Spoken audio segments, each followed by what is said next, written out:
자, 그 다음에 이제 그 한성시대 백제 부분 할게요. 이거 들어가기 전에 백제사 부분 한번 개관 차원에서 교과서를 읽고 넘어갈게요. 예.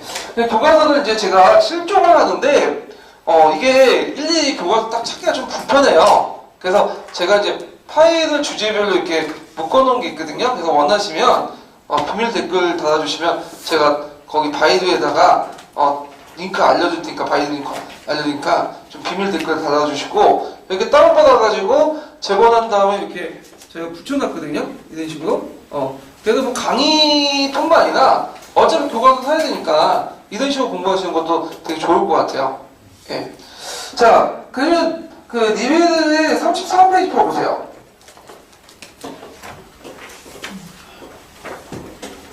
자, 니베르 교과서에 있는데 제 개인적으로 니베르 교과서는 약간 이제 그 정리하기 좀 괜찮은 것 같아요. 왜냐면 한국사 통로 체제를 그대로 뺏겼었거든요.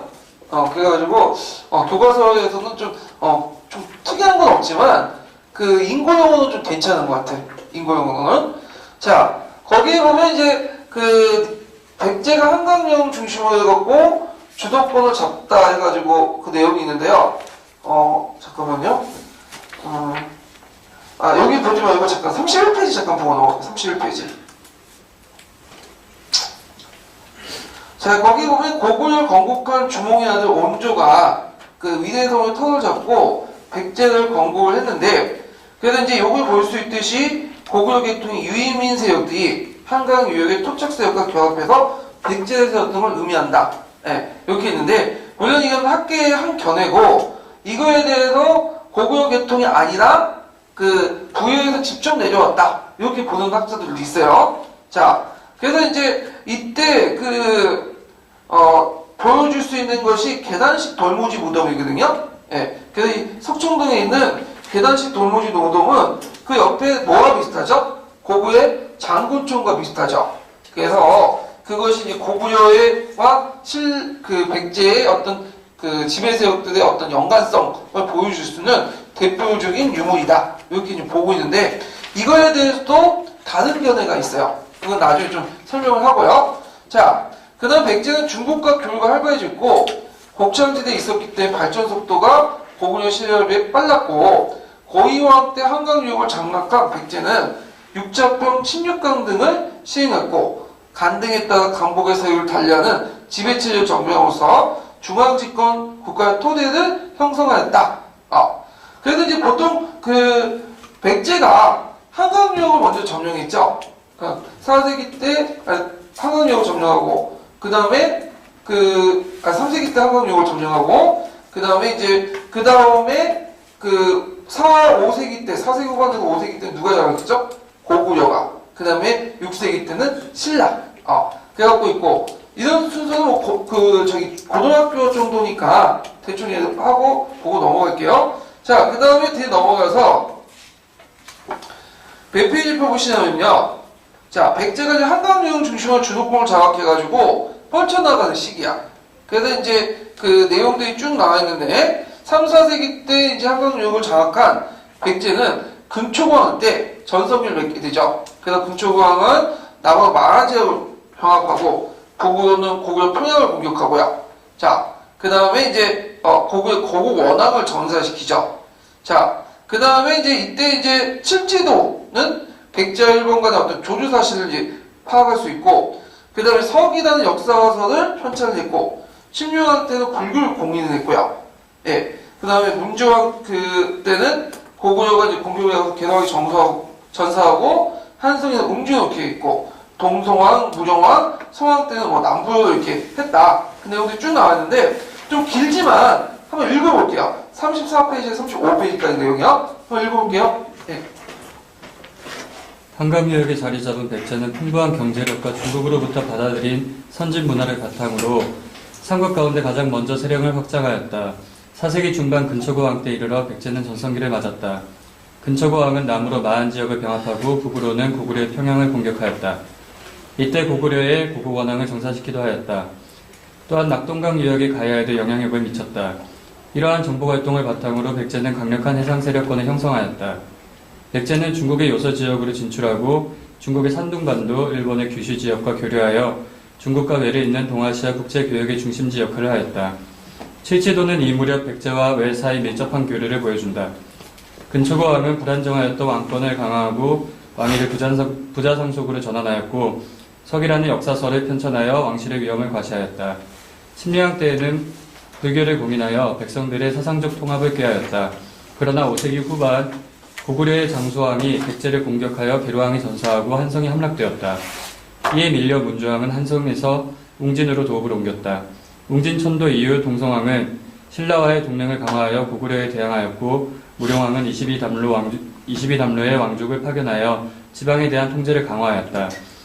백제는 중국 남조와 활발히 교류하였는데 중국 송산리에서 발굴된 벽돌무덤 양식의 무령왕 등을 이를 뒷받침하는 대표적인 사례이다. 성왕은 백제를 중흥시키기 위해 사비로 천도하였고 국호를 남부여로 바꾸었다. 중앙관청으로 22부를 두고 수도는 5부, 지방은 5방으로 나누었다. 또한 중국 남조와 활발하게 교류하였고 일본에 불교를 전하기도 하였다. 성왕은 고구려에 뺏긴 한강 유역을 되찾기 위해 신라의 진흥왕과 연합하여 일시적으로 한강 하류 지역을 수복하였으나 이를 신라에 빼앗겼다. 이에 격분한 성왕은 신라를 공격하다가 관산성에서 전사하였다. 무왕도 성왕 못지않게 백제의 부흥에 힘을 쏟았다. 무왕의 뒤를 이은 의저왕 때 백제는 한동안 신라를 압박하였으나 결국 나당 연합군의 공격으로 멸망하였다. 예. 그래서 이제 이렇게 한번 봤고요. 그 34페이지에 보면 백제 도읍편청 과정이 나오거든요. 그래서 이제 초기 백제의 수를 위대선이라고 보이는데 이 하남 위대선의 위치를 학계에서는 풍납토성으로 이제 보고 있는 게 그 대체적인 견해예요. 그래서 이 백제도 이제 탄성 평성 체제를 띠고 있었는데 평조성 체제를 띠고 있었는데 평조성은 풍납토성이고 산성 역할을 하는 게 농촌토성이라고 해서 그 뒤에 있는 산성이 있거든요. 이렇게 보고 있고 그 다음에 이제 그 백제가 그 고구려 때 이제 그 계도왕이 정사하고 나서 문주왕이 웅진으로 넘어갔어요. 웅진. 그래서 웅진은 그 상당히 방어하기 되게 좋은데요. 예. 그렇지만 앞으로 나가기가 힘든 데죠. 그래서 이제 안 되겠다 해갖고 성왕 때 좀 넓은 번판인 부여도 이렇게 나가죠. 그래갖고 이제 거기에 보면 부여에 있는 부조상성이 보이는데 이 부조상성을 중심해갖고 이 부조상성은 이제 산성이고 그 밑에 부여 그러니까 사비성이 있어요. 사비성. 예. 그래서 이 사비성은 원래 있었던 도시가 아니라 계획도시예요. 예. 계획도시고 아까 얘기한 것처럼 그 고구려 장항성과 함께 고대 시대 때 두 개의 나성이 있었다고 했죠. 그 중에 하나가 사비성이야. 그래서 이 사비성을 만드는데 큰 공헌을 했던 그 세력이 어떤 세력이야? 사택시. 사시라고 하죠. 보통 줄여가지고. 예. 그래갖고 이제 그 사비 시대 때는 사택시가 상당히 권력을 장악했던 시대예요. 예. 자, 하여튼 요 내용들 좀 보시면 될 것 같아요. 자, 그러면 이제 내용 들어갈게요. 자, 먼저 이제 한성시대 이제 백제를 이제 보죠. 자, 초기에 이제 백제에 보면 건국가정을 보면 이제 하남 위대성을 중심으로 해서 우선 철기 문화를 보유한 고구려 부욕의 유의민 계통이 이제 세웠다. 그래서 두 가지 설이 있다고 했죠. 고구려 계통이다. 아니면 부욕의 계통이다. 이게 두 가지 설이 있고요. 근데 보통 교과서나 통문에서는 고구려 계통을 보고 있어요. 고구려 계통. 근데 이제 보통 백제 건국 신화를 보면 세 가지가 있어요. 세 가지가. 포세미도 있긴 있는데 그 삼국사기에 보면 그 세 가지 건국설화가 있는데 하나는 온조 백제설. 온조가 세웠다는 거고 그 다음에 또 삼국사기 이제 주에 보면 이런 신화가 있다 하면서 비유백제설도 설명해요. 예. 그 다음에 이제 그 중국 측 사회에 보면 구태백제설도 있어요. 네, 세 가지 신화가 있었는데 그 세 가지 신화에 대해서 뭐 자세한 거는 여기서 언급하지 않을게요. 예. 근데 이제 세 가지 신화가 있었다는 것은 어떤 그 의미가 있을까요? 두 개의 적어도 세 개 이상의 왕조 계통이 백제 초기 때 정권을 주고받으면서 존재하고 있었다. 이런 것들을 이제 볼 수가 있겠죠. 예. 그래서 이런 내용들 좀 기억을 해주시면 될 것 같아요. 예. 자, 하여튼 그때 이제 성장을 보면 한강 유역의 마안에 소공에서 출발해서 목지구를 몰아내고 마안 지역의 중심국가가 부상하기 시작했고요. 그 기틀을 마련했던 사람이 누구냐 하면 고이왕이죠. 3세기 중엽 때 고이왕. 자, 그럼 고이왕의 업적을 이제 좀 볼게요. 자, 고이왕은 개의주고 중국의 한군현, 이때 한군현은 누굴까요? 낙난군이죠. 예, 낙난군과 항쟁을 했고, 그 다음에 이제 그 목제국을 이제 복속을 시켰다. 이렇게 이제 보고 있는데, 그 목제국까지 그 복속시켰다는 것도 정확하게 나오면 그냥 하나의 전해예요. 예, 그래갖고 이제 그 목제국 그 당시에 이제 그 무슨 전투가 있었냐면, 고대식에 좀 알려지지 않지만, 기리형 전투가 있었다고 해요. 기리형? 네, 기리형. 그래갖고 이제 그 기리형 전투의 그 내용의 주체를 가지고 이제 그 목지국설, 뭐 백제설, 신봉고국설 있는데 되게 이제 목지국설에 따르면 주체가 목지국하고 누구하고 싸웠냐면 낙난과 대방하고 싸웠어. 그래서 결국 누가 이겼냐면 낙난과 대방이 이겼어요. 그때 이제 목지국이 주도해서 싸웠기 때문에 목지국 세력은 어떻게 될까요? 약화되죠. 예. 그래가지고 요때 세컨더 두 번째 그 서열했던 백제가 목지국 세력을 이제 쳐내고 그 뭐냐면 주도권을 장악했다. 이렇게 이제 보고 있는데 이것도 학계의 변의 하나야. 예. 그래서 이제 어떤 사람이 이게 오히려 신봉고국 아니냐 이런 식으로 이제 얘기를 하고 있는데 다만 이제 여기에서 이제 알 수 있는 것은 그 우리가 만이라고 통칭하는 데 있죠. 만. 근데 이 만은 우리가 교과서에 보면 어떻게 돼 있어요? 만의 수장을 뭐라고 했죠? 목지국의 진왕이다. 이렇게 돼 있잖아요. 그래서 진왕이 사만을 뭐냐? 통치한다. 그래서 연맹왕국이다. 근데 이건 학계에 그냥 한 설이고, 만을 이제 어떻게 보고 있냐면, 만이라는 것은 여러 정치 세력이 이루어졌던 연합 집단, 그러니까 정치 세력이 구성된 통칭이라는 거야. 그러니까 이제 우리가 만이라는 목지국이 있고, 목지국 왕이 모든 걸 다 통제하는 게 아니라 우리가 보통 이제 그 만이라 불렸던 곳에는 신봉 고국을 중심한 세력가, 그 백제를 중심한 세력가, 목지국을 중심한 세력가, 그 다음에 그 나주 연산강 중심의 세력들이 네다섯 개의 정치 세력들이 존재하고 있었고, 그리고 보통 만이라고 할 때 이 네다섯 개의 정치 세력을 그냥 통칭해서 부른 거다. 하나의 정치 집단이나 그래서 그 지역에 있는 정치 세력들의 여러 정치 세력들을 통칭해서 부른 거다. 이런 설이 있어요. 네. 그래서 이제 우리가 목지국을 멸망했다고 해서 꼭 이게 만의 멸망과 연결시키면 없다는 거죠. 예. 하여튼 한 가지 설이고, 그럼 어떤 사람은 오히려 그 고이왕 다음에 채기왕 때 그게 목지국 멸망했다. 이렇게 보는 설도 있어요. 하여튼 고이왕과 채기왕 부분에 목지국이 멸망했다고 보는 게 학계의 대체적 전해라는 거 좀 기억을 해두시면 되고, 목지국의 멸망이 만의 멸망과는 전체 만의 멸망과는 관련 있는 게 아니라는 거 여기 좀 보시면 돼요. 자, 그 다음에 그 대내적으로 보면 중국의 발달된 문화를 수용했는데 이거는 이제 한강 유역을 끼고 있기 때문인 거죠. 한강 유역을 끼고 있기 때문에 중국과 해상 교역을 통해서 발달된 문화를 수용했는데 주로 중국의 어느 계통의 문화를 수용했을까요? 남조 계통. 남쪽에 있는 문화를 수용했죠. 그래서 새로운 간제를 마련하고요. 그래서 이제 삼국사기에 보면 육자평강, 16강 등을 마련했다. 근데 이것도 학계에 여러 가지 의견이 있어요. 왜냐면 이 16강 등 마련한 부분에 대해서 중국 측 사료는 다르게 나타나고 있거든요. 사회시대에 관련된 중국 측 사료가 나와 있는 거야. 한참 뒤야. 16강 등만. 그래서 이것도 이때 마련한 게 아니라 요때는 이제 간등 마련은 이제 출발했고 완비된 것은 사회시대지 않을까라고 보고 있어. 그거는 이제 그 삼국사기에 또 신라를 유추해 볼 수 있는 게, 신라는 그 간등제도, 그 골품제도가 언제 완비됐다고 했죠? 간등제도가 유리왕 때. 근데 실제적으로는 간등제도 완비가 버프왕 때거든. 그래서 이게 시기적으로 이제 뭐냐면 사서하고 유물하고 맞지가 않아요. 예. 그래서 학자들은 대개는 4세기 이전의 삼국사기 기록을 안 믿고 있거든요. 일본 학계도 영향을 받았다고 하지만, 예. 그래서 이렇게 추정은 하고 있다. 근데 교과서에는 그대로 적혀 있으니까 삼국사기대로 믿으시면 된다. 이렇게 이제 알아두시고요.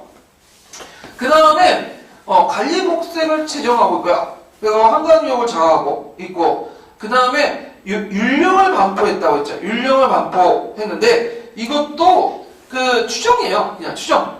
예. 추천이 아니라 추정이요. 예. 오다네. 자, 그래서 율령방포인데 이것도 삼국사기는 없어.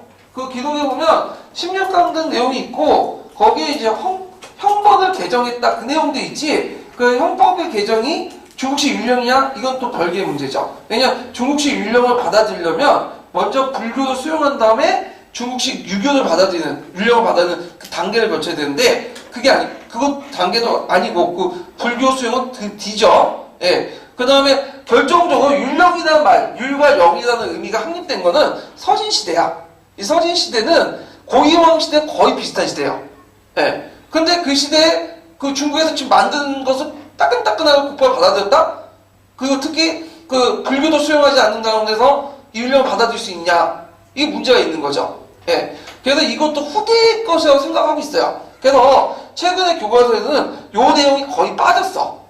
비상교육인가 그거 하나만 제외하고는 율령방포 내용들이 거의 빠졌어요. 예. 요런 것들 좀 알아두셔야 돼요. 예. 자, 그 다음에 이제 남당을 해갖고 정선을 보는 관청을 설치했는데 그 공무원 기준에 남당 부분이 많이 나와. 근데 이용에서는 뭐 거의 안 나오니까 좀 기억을 해두시면 될 것 같아요. 그래서 이 고이왕 때 그 기록 자체를 학계에서는 잘 안 믿고 있다. 왜 안 믿고 있냐? 고이왕 때 한번 계통이 또 바뀌었다고 보고 있거든요. 왕통 계통이. 그래서 그 왕조 계통이 바뀔 때 이 고이왕을 미화시키기 위해서 후대에 있는 기사들을 그 삼국사의 후대에 있는 그 내용들을 삼국사에서는 앞으로 끌어다가 쓸 가능성이 많기 때문에 좀 요 고이왕 때 기사 부분을 잘 안 믿고 있어요. 예. 그럼 학계에서 어디까지 이제 좀 신뢰했다고 보는 기사를 보냐면 근초고왕 때. 근초고왕 때. 예. 그래서 근초고왕 때 이제 보면 되는데 이 근초고왕 전에 무슨 왕이 있었죠? 초고왕이 있었죠? 예. 그 같은 초고인데 초고는 이름이에요. 예. 거기에다가 앞에 있는 초고와 구분하기 위해서 뭘 쓴 거야? 가까울 근자를 쓴 거야. 그 이름은 초고야. 그래서 이 초고왕을 앞에 있는 초고와 함께 근초고왕을 썼다. 그 구별하기 위해서. 그래서 참고로 백제는 시호제도가 언제 실시했어요? 그거는 처음부터 동명성왕이라고 했고 언제부터 했죠?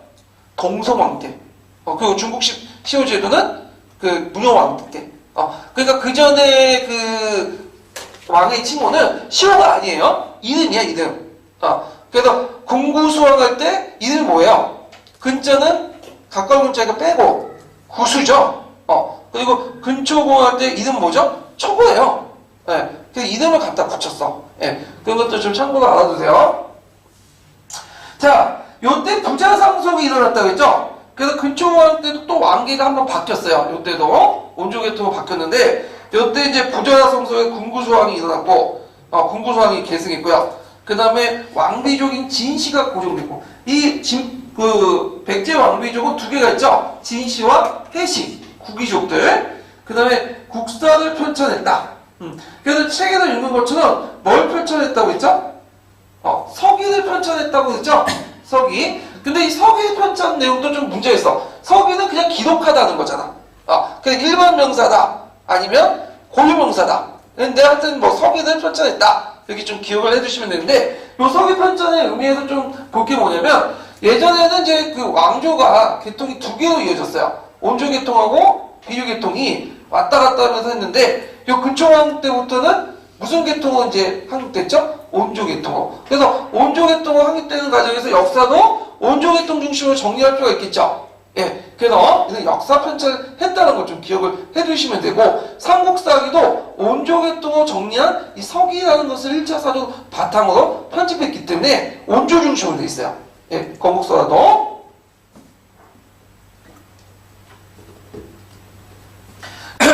그 다음에 아직기와 왕인을 일본에 파견했다. 자, 여기에서 볼 게 뭐냐면 왕인인데, 이 왕인은 낙난과 대방 출신의 한인으로 보고 있어요. 그래서 백제 토왕왕상도 보는데, 이 아직기와 왕인을 일본에 파견했던 내용은 삼국사기에 있는 게 아니라 일본 서기에 있는 내용이야. 예. 그 다음에 마음복속인데, 자, 마음복속과 관련된 내용은 이제 어디에 나와 있냐면, 이것도 일본 서기에 있어. 그 삼국사기에는 이 마안을 언제 복속했다고 하냐면 온조왕 때. 근데 이 온조왕 때 복속했다는데 그 믿는 사람 없어요. 예. 왜냐면 이제 그 삼국 근초고왕 그 내용을 보면 근초고왕 그 12년부터 한 10몇 년 동안의 기사가 없어졌어. 딱 없어지고 그 기사 내용이 어디에 갖다 붙였냐면 온조왕 때도 갖다 붙인 거야. 예. 왜 그 온조왕 때 이렇게 갖다 붙였냐면 온조왕은 좀 이제 뭐냐면 그 세력 기반이 좀 약하기 때문에 그 고주몽이나 이런 사람들 뭐냐 신처를 이렇게 받들어 모셨던 사람은 아니거든요. 그러니까 권위가 약하잖아. 그러니까 예전에 후대에 있었던 사람들의 업적들을 온조왕 때 갖다 붙이는 그런 흔적들 그대로 일어나. 그러니까 근초고왕 때 한 10년 정도의 기사가 없어지고 거기에 갖다 붙였다. 그래서 근초고왕하고 온조왕의 그 사이가 360년 정도 되거든요. 시간적 차이가 360년은 상당히 의미가 있죠. 6에서 66에 뭐예요? 360. 그러니까 60년 갑자의 길조해이죠. 그 두 번이 있으니까 다복성이잖아. 그래서 근초고왕의 쪽을 잘라 붙여서 온조왕이 갖다 붙였고요. 그러면 일본서기에 어떻게 나와 있냐? 일본서기는 그 사실은 기록해 있는데 왜곡돼 있어. 신공왕후의 명을 받고 초공왕이 친미다대국을 쳤다 이렇게 나와 있거든요. 근데 주체는 그 신공왕후가 아니라 누구죠? 초공왕이 했던 것을 그 신공왕후가 했던 것처럼 이렇게 기술돼 있어. 그래서 이 기사를 바탕으로 해갖고 그 당시 만에 마지막 남아있는 정치 세력이었던 영산강 유역 세력들이 뭐냐면 멸망을 시켰다 이렇게 보고 있어요. 그러면 백제가 왜 마한을 멸망시켰을까요? 그 영산강 유역 세력들은 이유가 있겠죠. 왜냐면 이게 이제 금성교과서에 나와 있는데 문제가 어렵게 나오면 이렇게 나올 수도 있어요. 자, 마한은 여러 정치 세력으로 나눠졌다 했죠. 최근의 관점을 보면 마지막으로 남았던 세력이 어떤 세력이요? 연산강, 그 나주 지역의 영산강 유역의 그 집단이야. 이 영산강 유역의 집단들은 예전부터 누구와 교류하고 있었죠? 일본과 교류하고 있었죠. 예. 근데 이 백제가 그 낙랑과 대방을 멸망시키고 나서 이제 백제 외 그 다음에 가야 이렇게 연결하는 해상 루트를 이제 개발해서 무역을 하잖아요. 그러면 당연히 어디를 거칠 수밖에 없어? 이 영산강 지역을 거칠 수밖에 없죠. 근데 영산강 세력이 독립세력을 놔두면 어떻게 돼요? 안 되겠죠? 그러니까 영산강 유역의 세력들을 점령을 해서 여기를 장악한 다음에 이걸 기점으로 해서 일본과 연결시키려고 했던 거죠. 예. 그리고 이때 이제 백제 그 일본이 처음으로 누구하고 근초고왕하고 때 백제와 이제 통로를 이제 개척을 하게 돼요. 그래서 접촉도 있었고 아까 얘기한 것처럼 예. 그래서 이제 친미나라를 공격할 때 누구의 병력을 많이 동원했냐면 일본 애들의 병력을 많이 동원했어. 그래서 일본은 그 뭐냐면 그 초공왕으로부터 뭘 받고 철기를 받고 그걸 일종의 뭐냐면 용병을 제공한 거죠. 그래서 이제 친미나라를 공격할 때 그 일본의 용병들이 열심히 싸웠어. 그래서 그 기특한 이제 그 뭐냐면 그 근초고왕이 일본의 용병들에게 그 일본의 용병왕 야마토 그 조정에게 뭘 줬죠? 칠지도를 하사했어. 근데 일본서기는 거꾸로 그걸 이제 서술했죠. 뭐라고 서술했어? 백제 초공왕이 일본의 신공왕한테 뭘 바쳤다고 했어요? 칠지도를 바쳤다. 그러니까 이제 얘네들 칠지도가 발견되니까 봐라 이거는 너희들 백제에 갖다 바친 거다. 이런 식으로 해석을 한 거야. 그러니까 일본 애들 일본서기 내용은 거꾸로 해석하면 맞아요. 거꾸로. 예. 자, 하여튼 그래서 일본서기가 나름대로 이게 중요한 게 뭐냐면 백제나 가야계의 어떤 사서들은 거의 없어 지금. 왜냐면 멸망하는 과정에 불타 없어졌거든요. 그래서 되게 지금 남아있는 것도 신라 중심의 어떤 역사관에서 재편집한 거야. 근데 그 부족한 부분들, 빠져있는 부분들 어떤 것을 메꿔준다? 일본서기가 메꿔준 거야. 근데 일본서기가 메꿔줄 때 일본서기를 그대로 읽으면 안 되죠. 뭘 해야 돼? 역사적 상상력을 펼쳐가지고 그걸 다시 재사고해서 그걸 메꿔줘야 돼. 그래서 역사적 상상력이 필요한 거야. 역사에서는. 특히 고대에서는 사료가 부족하기 때문에 이 조금만 내용도 어떻게든 단서를 잡아갖고 해석을 해야 돼요. 예. 그래서 상상력이 상당히 많이 필요한 부분이에요. 고대사 부분은요. 예. 자, 그래가지고 있고요. 그 다음에 이제 곡을 공격해서 아까 말한 것처럼 고구 원왕을 전사시키고 가야를 압박하고 그게 이제 일본서기에 나와요. 예. 그래서 그 일본서기에 보면 신공왕후가 그 초공왕의 명령을 해가지고 가야 정벌에 대한 내용들이 있거든요. 그 다음에 이제 그 요소 상동 지방과 일본 큐슈 지역을 진출했다. 예, 그래서 해상무역을 이제 장악을 했고요. 특히 이제 문제가 됐던 게 뭐냐면 상동 지역 진출, 그러니까 요소 진출선, 상동하고 요소 진출선 이제 있는데 요건 나중에 좀 얘기를 할게요. 그 다음에 동진의 사실을 파견했다. 그래서 그 조공과 책봉이라는 공식적 외교 관계가 성립했는데 보통 이제 백제하고 이제 교류했던 세력들은 어떤 계통이에요? 강남에 있는 왕조들, 예, 동진이나 아니면 남조 계통의 왕조들이죠. 예, 불교나 율령도 그쪽에서 받아들였고 이런 것들을 좀 기억을 해두시면 될 것 같아요. 자, 그러면 관련된 지도서 내용을 한번 읽어볼게요. 자, 254페이지 보세요. 지도서.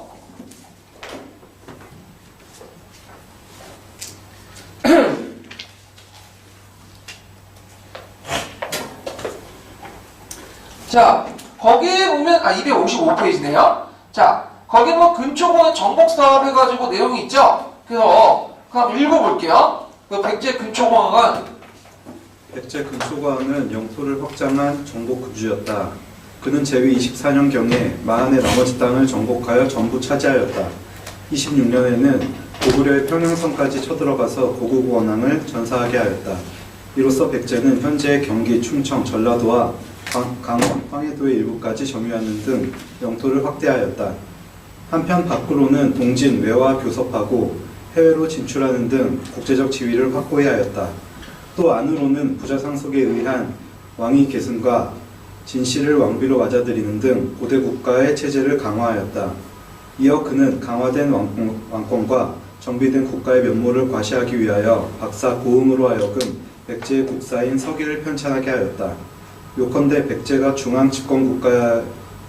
집권적인 귀족국가로서의 체제를 정비하게 된 것은 근초고왕 때로 그의 업적은 곧 백제 발전의 기반이 되었다.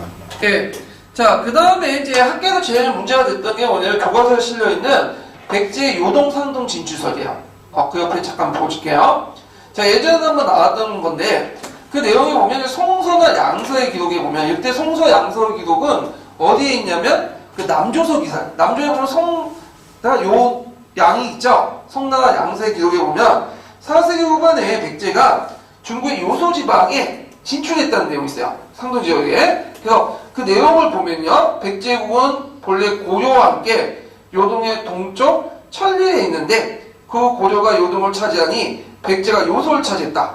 그래서 백제가 통치한 곳을 진평군, 진평형이라 했다. 이렇게 이제 기록이 있어요. 그 내용을 또 자치통감에도 관련된 내용이 있거든요. 예. 그래서 요 그 백제의 그 요소 지방의 진출설 부분은 우리 측 사서에 있는 게 아니라 어디 측 사서에 있는 거야? 중국 측 사서에 있는 거야. 그것도 한두 군데 있는 게 아니라 여러 군데 있어요. 예. 그래서 이제 학계에서 이걸 긍정하는 견해와 부정하는 견해가 두 가지 견해가 있어요. 긍정론 부정. 그 중국 애들이 스스로 기록한 글인데 우리가 별다른 사실도 없이 근거도 없이 부인한 정당한 이유가 없다. 그리고 이제 그 북쪽의 사서가 기록되지 않는데 왜냐면 되게 그 송서와 양서에 보면 남조 계통의 사서들이죠. 중국과 이제 그 백제가 교류하는 자 북조 계통의 그 사회에 기록되지 않는 이유는 자국의 수치를 잘 기록하지 않기 위해서 한 거고 분명히 남조와 송서 그 다음에 후에 이제 송대 자치통감에도 관련된 기록은 나와 있기 때문에 믿어야 된다. 이런 건데 부정론은 보면 일단 그 요소 지역은 그 당시에 누가 지배하고 있었죠? 전현이죠. 전현은 약한 나라가 아니야. 아까 얘기한 것처럼 고구려까지 점령해갖고 고구려의 수도를 점령하고 미청왕의 무덤도 파헤쳐가고 갔던 나라죠. 그래서 그만큼 강력한 나라였는데 백제가 왜 거기까지 가서 그 강한 나라 싸우면서 뭐냐면 거길 장악했겠냐. 그리고 백제는 지리적으로 멀죠. 거기까지 어떻게 가? 배 타고 가더라도 한계가 있겠죠. 많은 부대와 군대를 수동할 수도 없었고 그 다음에 요게 아까 얘기한 것처럼 어디만 있어요? 남쪽 기사만 있어. 네. 그 다음에 중국 지휘서에서는 진평군 진평원이라는 말이 없다는 거야. 지휘서를 봐도. 물론 요거에 대해서 다른 말도 있어요. 그 진평군 진평원이 없는 건 당연하다. 중국 측 입장에서는 자기 측에서 부른 명칭을 기록을 하지 백제에서 부른 명칭을 왜 기록했겠냐. 우리도 마찬가지야. 일본 애들이 그 예전에 그 여기 충무일 때가 뭐라고 했어요? 혼마치라고 했죠. 혼마치. 지금 혼마치 써요? 안 쓰죠. 뭐라고 해요? 충무로. 왜 붙였는지 아시죠? 일본 놈 쪽파이 새끼들이 다시 여기에 발을 붙이지 못하도 충무로 쓰잖아. 그러니까 이걸 왜 이렇게 중국 애들이 썼겠냐. 그 다음에 또 부정론의 내용을 보면 백제에 관련 유물이 없다는 거야. 뭔가 얘들이 지배를 했으면 유물이 나와야 되는데 유물이 없다는 거죠. 요게. 근데 요게는 반론도 있어. 백제가 수십 년 동안 지배한 게 아니라 뭐 2, 3년 동안 지배를 했으면 유물 유적이 안 나올 수 있지 않냐. 이렇게 있고, 그 다음에 또 부정론에 보면 양직공도에는 그런 기록이 없다는 거야. 양직공도. 그 밑에 있지만 양직공도에는 기록이 없고, 그 다음에 이제 그 상고왕에게 되게 낭랑태수와 낭랑공의 명칭을 부여하는데, 그건 이제 그 백제만 부여하는 게 아니라 상고왕에도 그냥 의대적으로 줬던 거고, 그거 가지고 백제가 뭐 요소 지역을 점령했다는 말은 말도 안 된다. 뭐 이런 식의 이제 내용이 있어요. 예. 자, 그러면 이제 양직공도에 있는 내용을 보죠. 양직공도. 이 양직공도는 그 백제 요동상동 지출설뿐만 아니라 아주 중요한 사서야. 양직공도가 쓰여질 때 백제의 왕은 누구였죠? 무영왕이었죠? 예. 그래서 있는데, 이 양직공도는 이제 뭐냐 하면, 이거 이제 설명하기 전에 잠깐 근거편을 볼게요. 1046페이지 보세요. 근거편.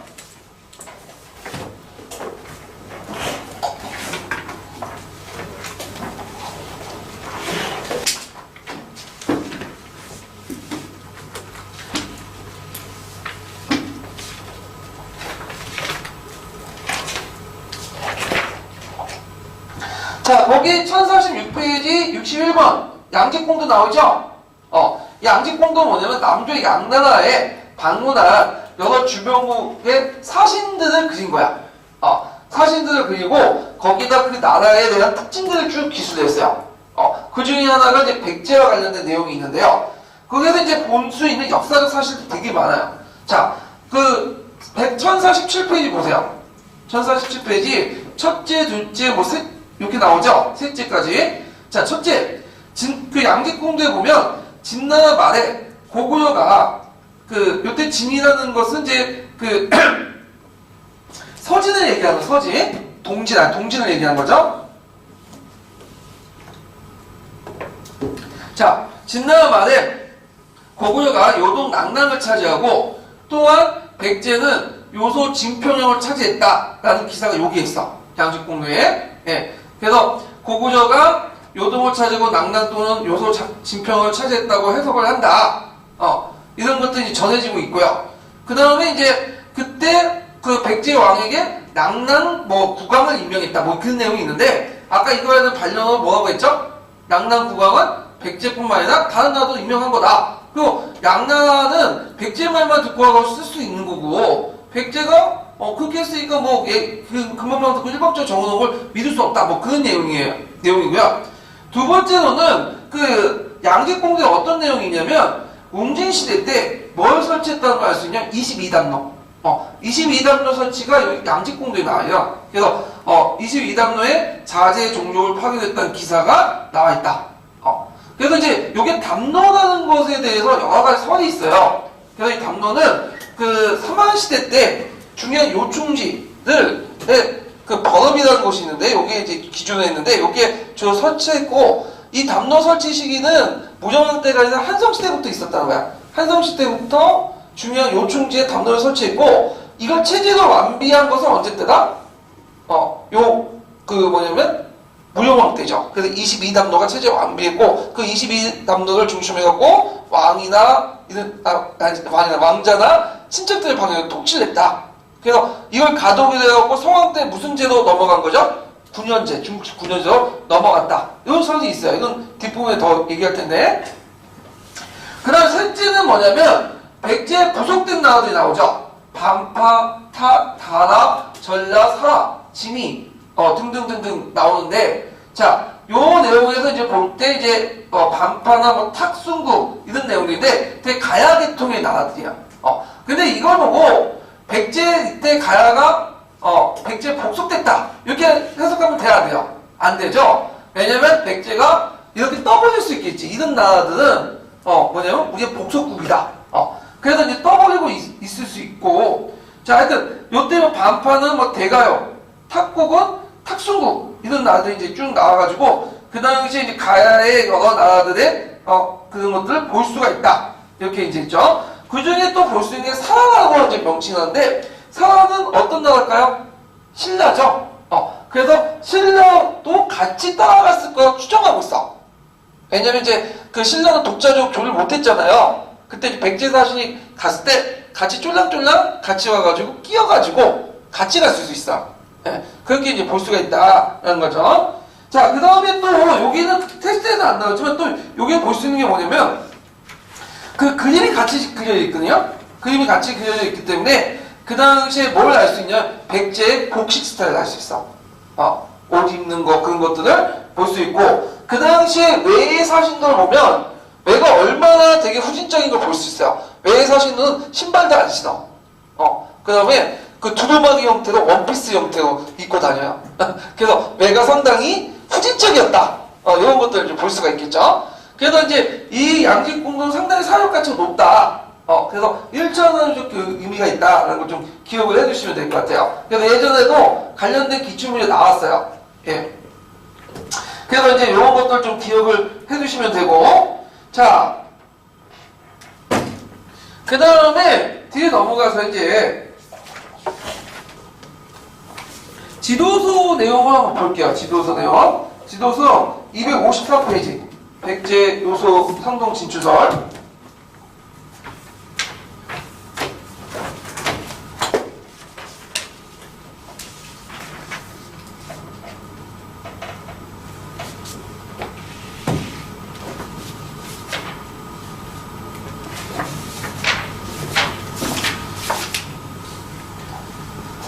자, 거기 보면 이제 4세기 후반에 백제 해외 진출선이 있죠? 그래갖고 이제 요소만 설치하고 상동만도 지역까지 진출했다. 그래서 일본 지역에서 일찍이 가야 백제 고구려 계통의 영향을 거스한 국가세가 있는데, 이때 이제 백제 고대 상업세에 위전하고 있었다. 그래서 백제는 수군을 증강시켜 한반도 영토 확장보다 중국과 일본 큐슈 지역에 진출하고 상업 발전에 치중하였다. 그래서 이때 이제 일본 지역에 가야 백제 고구려 영향을 받은 건설된 국가, 이거 궁국설이라고 하거든요, 보통. 그런 것도 이제 기반을 해갖고 했고, 백제는 특이하게 뭐냐면 해상교통로가 되게 발달했던 나라예요. 그래서 해상교통을 통해서 막단 이득을 또 챙겼다. 이런 것들 좀 기억을 해두시면 될 것 같아요. 그래서 한번 각자 읽어보시고, 예, 그 다음 내용을 들어가죠.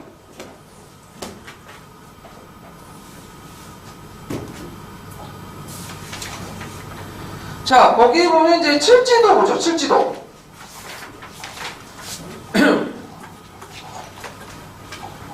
자, 칠지도는 아까 얘기한 것처럼 뭐에 근거라고 됐죠? 신묘주 기사와 함께 임나열본부에 근거라고 했죠? 칠지도. 그래서 그 칠지도 내용을 이제 볼게요. 그 칠지도의 설명은 내가 아까 언급했을 거예요. 어디 나왔어 이거? 문헌사조가 1번석이 나왔어. 1번석에 보면 신공강호가 누구한테 하사했다고 되어 있어요?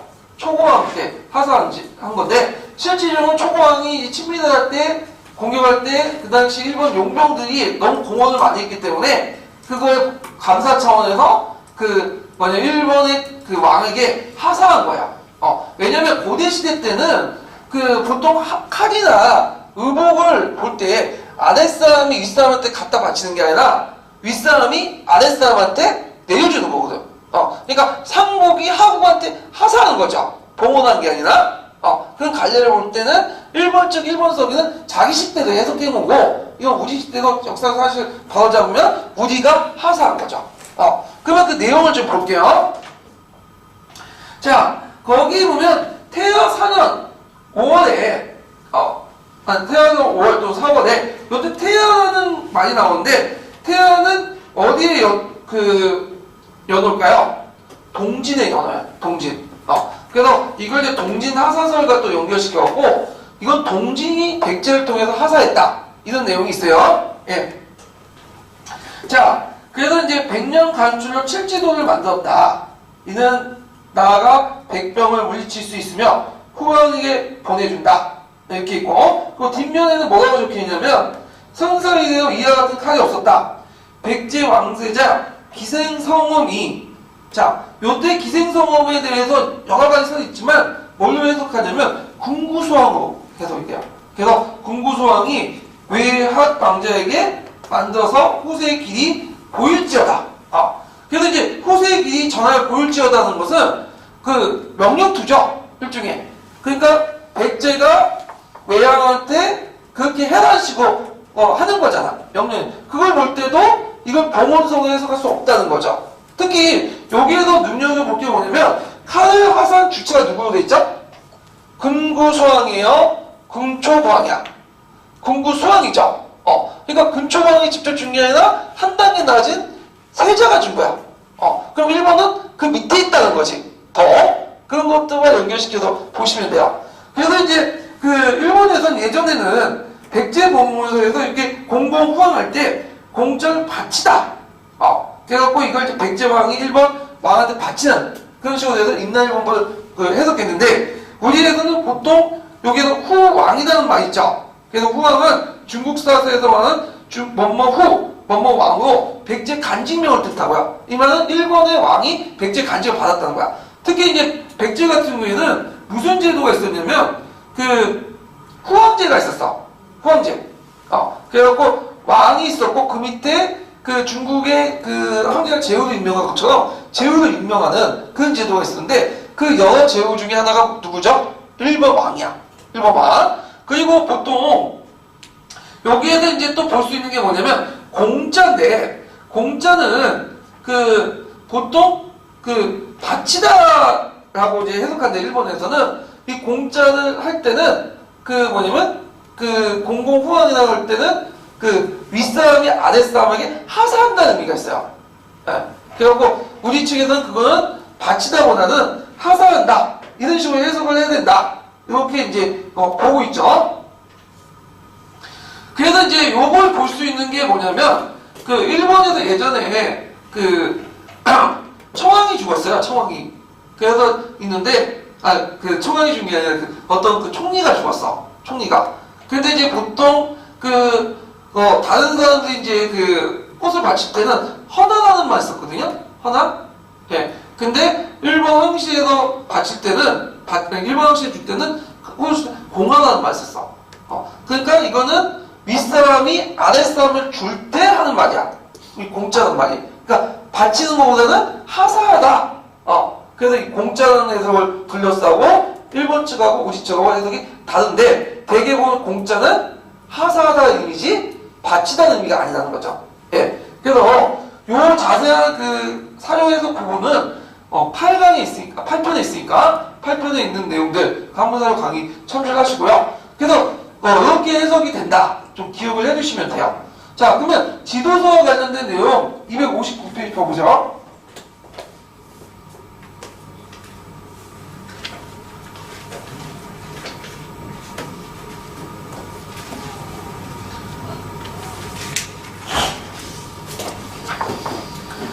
자, 거기에 그 259페이지 백제의 대일관계와 관련된 내용 있죠? 예, 칠지도와 관련된 내용도 있는데 그 칠지도 명문을 해석을 둘러싸고 그 주체가 누구냐? 그래서 그 관련된 내용도 있어요. 그러면 다 읽지는 못하고요. 그 마지막 부분에 한번 읽어볼게요. 259페이지 이 명문의 해석을 둘러싸고 이 명문의 해석을 둘러싸고 한국과 일본의 학자들 사이에서 논란이 계속되고 있다. 이 칠지도 명문에서 가장 확실한 것은 주고받은 주체의 기술이다. 주는 사람이 백제의 왕세자로 되어 있고 받는 사람이 외양으로 되어 있다. 따라서 외양은 백제의 왕세자에 대응되는 존재로 묘사되고 있다. 그렇다고 할 때 칠지도는 백제가 친선외교의 제안으로 외주었던 일종의 하사품이었다. 즉 4세기 중후엽에 백제가 외와 우호관계를 수립하기 위하여 이전까지 외에서는 볼 수 없었던 특수한 모양의 칼을 제작하여 보냈던 것으로 해석하여야 할 것이다. 네, 이렇게 해석하고 그래서 초창기 때는 백제 외의 관계에서는 누가 갑이겠어요? 백제가 갑이야. 백제가 중국의 선진 문물이나 이런 철기 문화를 갖고 있었기 때문에 외에게 여러 가지 줬거든요. 근데 이제 이게 6세기 때 들어가면 바뀌어져. 왜냐면 이제 이때 백제가 한강역을 회복하려고 했죠. 그래서 누구의 도움을 많이 받을 수밖에 없냐면 그 당시 야마토주 정권의 도움을 받으려고 했거든요. 그래서 그때 야마토 정권 어떤 이제 군대를 빌리고 그 대신에 여러 가지 선진 문자들을 알려줬죠. 그래서 뭐 여러 인력이나 이런 것들. 그래서 이때는 거꾸로 일본이 갑질을 했어요. 좀 약간. 그렇지만 이해관계에서 출발했던 그 백제 일본의 관계는 약간의 기본은 있었지만 4세기 때부터 해서 중후반 때부터 백제가 멸망할 때까지 7세기까지 예진의 관계를 맺으면서 계속 이어졌어요. 그러다 보니까 이제 이 과정에서 백제와 일본의 왕실이 어떻게 될까요? 서로 조조도 있었고 그리고 서로 결혼도 하면서 끈끈이 연결된 거죠. 그래서 우리가 이제 그 나중에 백제가 말망했을 때 일본이 대규모 병력을 파견했잖아요. 비록 백천광 전투에서 패했지만 그것은 일본과 백제 간의 어떤 끈끈한 관계가 를 볼 수 있는 거고 그 끈끈한 관계의 출발점이 어느 관계라고요? 근초고항이고 그것을 상징적으로 볼 수 있는 게 칠지도다. 이렇게 해석할 수 있다. 그거죠. 예. 자, 그래서 이제 이런 내용들 좀 보고요. 그 다음에 침노왕 때 보죠. 침노왕은 볼 거 없어. 그냥 1, 2년 하다 죽었어. 그냥 이 사람은. 유일하게 나와있는 그거는 불교를 공인해줬다. 요때 불교는 어디서 받아들인 거죠? 남조 국가에서 받아들인 거죠. 그래서 이제 중앙집권 국가 성립이 관련되어 있는데 자, 그 다음에 비유왕도 볼 거 없는데 요것만 기억하시면 되죠. 신라 육지왕과 무슨 동맹이 형성됐다? 나제 동맹이 형성됐다. 그래서 장수왕이 이제 남한 정책을 하니까 그 대응 차원에서 했고요. 그 다음 계도왕을 보죠. 계도왕. 계도왕은 예전에 한번 시험 문제 나왔죠? 뭐와 관련된 나왔죠? 계도왕 국서와 관련된 나왔어. 그래서 이 계도왕 국서는 상당히 명문장이에요. 그걸 잘 지었어요. 그 주요 내용 뭐예요? 북위의 원병을 요청하는 내용인데 거기에 보면 진짜 계도왕이 상당히 비굴한 내용들이 되게 많이 나와요. 자신의 딸을 북위에 처먹어 갖다 바치겠다. 그래갖고 그 내용도 있는데 결국에는 그 북위가 그걸 받아들였을까 안 받아들였을까요? 받아들이지 않았죠. 그래가지고 결국에는 이제 이 계도왕 국서가 또 장수한테 알려지면서 장수왕이 그 계도왕 국서는 장수왕 욕하는 내용이 있거든요. 깎아먹으니 뭐 얘 같다. 그러니까 이제 장수왕이 열받아갖고 백제를 친 거죠. 그래서 이 사람은 이제 뭐냐면 장수왕의 공격을 받고 죽게 되고 그 아들이 웅지를 천도해갖고 문주왕이 되는 거죠. 예, 그 내용도 있는데 이 계도왕 국서 부분이 예전에 시험 문제 나왔어요. 그래서 관련된 부분들 한번 읽고 넘어갈게요. 이거 되게 중요하기 때문에. 몇 페이지 펴보시면요. 자, 기초의 근거편 펴보세요. 기초 근거편.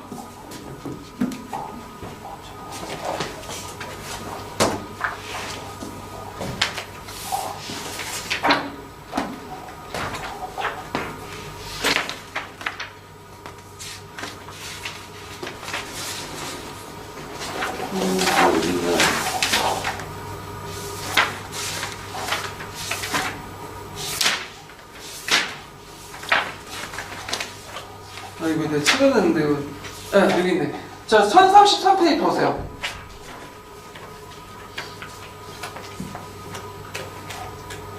자, 거기 이제 주 36번이 보이죠? 예. 그럼 계도왕 국서를 이제 분석하기 전에 계도왕 당시에 그 국제관계나 국내 관계를 좀 볼 필요가 있어. 그 당시에. 그래서 계도왕 때 그 내용을 좀 보면요. 계도왕 때는 그 북쪽에 고구려가 있었죠. 고구려 무슨 왕 때죠? 장수왕 때야. 장수왕이 무슨 외교를 펼쳤다고 했죠? 다면 외교를 펼쳤다고 했죠? 자, 중국의 여기 정세를 보면 북쪽에 북위가 있었고요. 그 다음에 남쪽에는 유송이라고 해서 송나라가 있었어. 그래서 뒤에 있는 송나라 구별하기 위해서 거기에 이제 송나라에서 어떤 사람이 누구예요? 송제양진할 때 유유죠. 예. 그래서 이걸 유송이라고 해. 이름을. 그리고 북쪽에는 유목민족인 유연이라는 나라가 있었죠. 여기는 한반도 남쪽에는 고구려가 있었고 여기는 백제, 신라가 있었어요. 예. 그래서 이 고구려가 이제 평양을 쳐온다면서 계속 남진 정책을 하게 되고 이 고구려는 북위, 유연, 송나라와 수교를 하면서 뭐냐면 서로 견제하고 이제 서로 간에 이렇게 하면서 그 다면 외교를 펼치고 있었던 거죠. 그러니까 백제는 상당히 고립화되고 있었어요. 그때. 왜냐면 백제는 중국과 교통할 수 있는 부분이 상당히 한정돼 있어. 육로는 고발받고 있었고 해상로도 여기 뭐 남성까지는 괜찮은데 이쪽은 남쪽까지는 괜찮은데 북쪽의 북위하고는 교통이 되게 힘들었어. 왜 힘들었을까요? 해상로를 누가 장하고 있었죠? 백제가. 그렇다고 해서 신라는 믿을만한 것도 못됐고 힘이 약해서. 그래서 백제는 송랑을 친했지만 송은 별로 힘을 못 써. 왜냐면 송랑은 고구려와 국경선에 있는 나라가 아니죠. 그러니까 실제 고구려 압박할 수 있는 데서는 어떤 나라일까요? 북이밖에 없었어요. 북이. 그래서 북이와 어떻게든 연결해 보려고 했던 거야. 그래서 그 차원에서 개동 북수를 보낸 거죠. 그리고 그 당시에 또 그 뭐냐면 그 개동왕이 처했던 국내 정치가 상당히 복잡했어.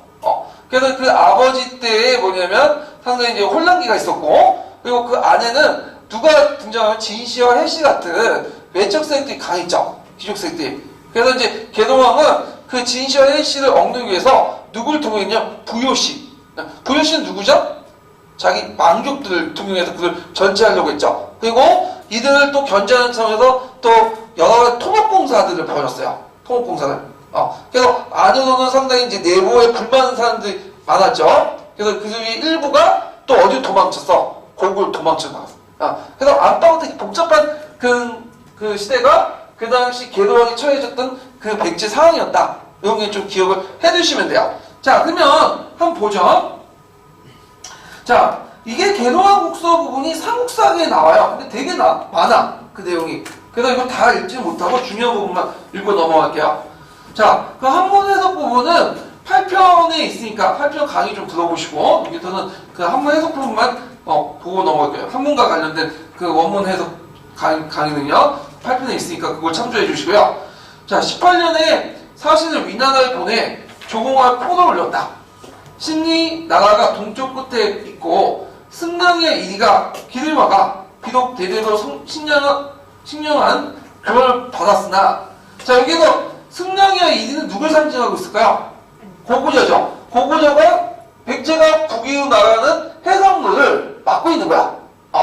그래서 이제 있고, 그래서 멀리 천자의 대고를 바라보며 달리는 적이 끝이 없습니다.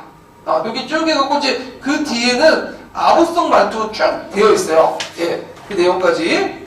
자, 그리고 뒤에 넘어가서 이제 그 백제하고 고구려가 왜 사이가 나빠졌는가, 그거에 대해서 쭉 얘기를 하고 있어. 여기 세 번째 줄을 보죠. 자, 신은 고구려와 더불어 근원이 부여에 나왔습니다. 여기 줄 치세요. 그러니까 백제 출자 문제가 나오죠. 조상들이 누구냐. 근데 여기서 보면 신은 고구려와 더불어 근원이 어디에 나왔다고 했어요? 부여에서 나오죠. 그러니까 우리가 이제 삼국사기에 보면 부여계 세력들이 고구려 세력고 고구려 세력들이 백제 세력이잖아. 고구려부터 나온 게 아니라 부여에서 나왔다는 거는 고구려와 함께 백제도 같이 부여에서 나왔다는 거야. 그래서 부여가 여러 정치 세력들이 내려갈 때 고구려 거치지 않고 백제 기통도 어디 곧바로 어디 갔다는 거야? 그 마하로 정착했다. 이렇게 볼 수가 있죠. 그러니까 부여 예승이시 이런 것들을 볼 수 있는데, 이 부분은 좀 이따 더 얘기를 해드릴게요. 예. 자, 그래가지고 그때 이제 할아버지 세가 고공원왕이 이웃나라 우월 가별이 정원이고 친히 국산을 거느리고 쳐넣었기 때문에 저희 할아버지 금구수왕이 군사를 정비해서 번개같이 나와서 잽싸게 공격해서 목을 뱉다는 거죠. 물론 이건 가장된 말투가 있어. 나와보는 하산에 그냥 죽었는데 여기는 좀 가장돼서 이제 얘기를 한 거예요. 그럼 여기에서 그 금구수왕이 주체가 되는 거죠. 근초고왕이 주체가 되지 않고 금구수왕이 주체가 된 건 왜 그럴까요? 근초왕 때이지만 실제 평양성을 공격하는 전투 지휘관 누구였냐면 금구수왕이었어요. 예, 그런 것들을 이제 얘기한 거죠. 그래서 그 내용도 있고,